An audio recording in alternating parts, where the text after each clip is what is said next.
Mastering the electronic handbrake, modern car control explained.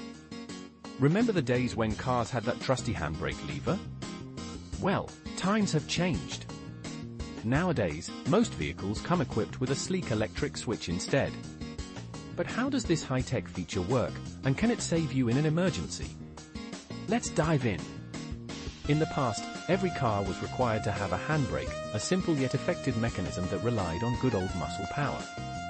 This lever would mechanically engage the brakes on at least one pair of wheels, usually the rear, using a system of steel cables and linkage rods. It was a lockable device that ensured your vehicle stayed put, even on the steepest of hills. While its primary role was to serve as a parking brake, it could also be a lifesaver in emergencies, like when your foot brake decides to fail.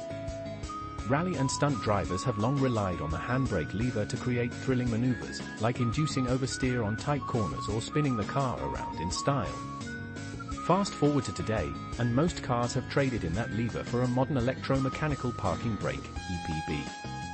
This nifty switch takes over the handbrake's job of locking one pair of wheels, but don't confuse it with the P-position transmission lock, it's a whole different ball game. When you flick the switch, an electric drive kicks in, mechanically engaging the brakes, whether they're shoes on a drum brake system or pads on disc brakes. In fact, the EPB shares the same friction elements, shoes or pads, with the main hydraulic braking system, ensuring seamless operation. In some vehicles, you'll even find a dedicated caliper and pad assembly specifically designed for the EPB functions, mounted right on the rear wheel hubs. Now, here's the catch: when you activate the EPB by flicking the switch, it only locks the wheels if you're going under 3 km/h. But if you find yourself in a pinch and need to engage it at higher speeds, just hold the switch down, and the magic happens.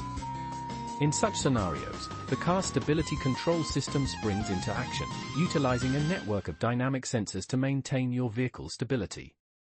It can even apply the front brakes selectively if needed, which means those rally-style handbrake flicks or spins are off the table with the EPB. So, whether you're parking on a hill or navigating an unexpected situation, understanding how to use your electronic handbrake can make all the difference. Stay safe and enjoy the ride.